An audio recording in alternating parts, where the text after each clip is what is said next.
राजमाता लक्ष्मी देवी की आज 13वीं थी। सबने उनकी आत्मा की शांति के लिए प्रार्थना की और ब्राह्मणों को भर भर के दान दिया गया। सभी लोग विदा हुए आए। अब बात उनकी सारी जायदाद संभालने की बात थी। चूंकि उनकी मौत एक दुर्घटना में हुई थी, वे अपना वसीयतनामा लिख नहीं पाई थी।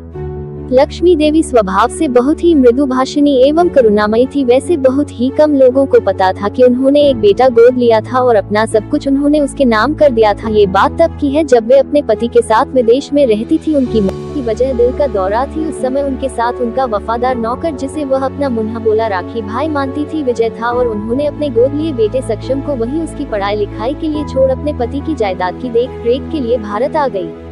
आज शुभ को उनका वारिस घोषित कर दिया गया। चूंकि पैसों में बड़ी ताकत होती है, सो सब कुछ बिना रोक टोक होता गया। अब सुखदेव और उनके बेटे का एक अक्षत राज था। अचानक 15वें उनका बेटा एक दिन भारत आ पहुंचा।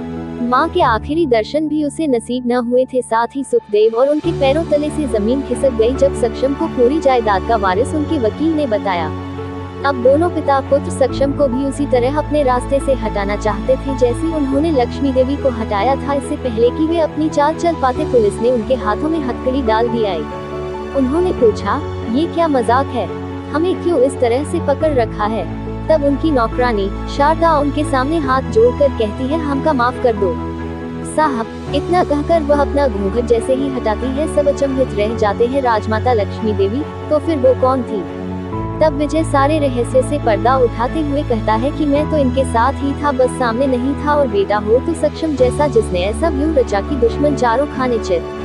दरअसल जैसे ही राजमाता भारत के लिए रवाना हुई, वैसे ही हम भी पीछे से फ्लाइट लेकर आ पहुंचे और यहाँ पर एक नौकरानी जो हमेशा पर्दे में रहती थी, उसे हमने ही रखवाया था। और जब आप सब माता की हत्या का षड्यंत्र रच रहे थे, तो उसने सभी कुछ हमें एक कागज में लिखकर बता दिया था कि किस तरह तुम लोग उनकी गाड़ी का ब्रेक निकाल कर उन्हें मार डालने की योजना बना रहे हो, जिससे हमने राजमाता को समय रहते बचा लिया।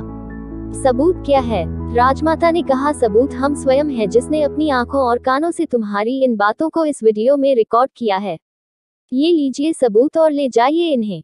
इतने में घूंघट वाली नौकरानी भी सामने आती है, जो कोई और नहीं विजय की भाई की बेटी नैना थी, जो राजमाता लक्ष्मी देवी के आने से पहले ही इस घर में विजय द्वारा भेज दी गई थी और इसलिए सक्षम अपनी माता को बचाने में सक्षम रहा।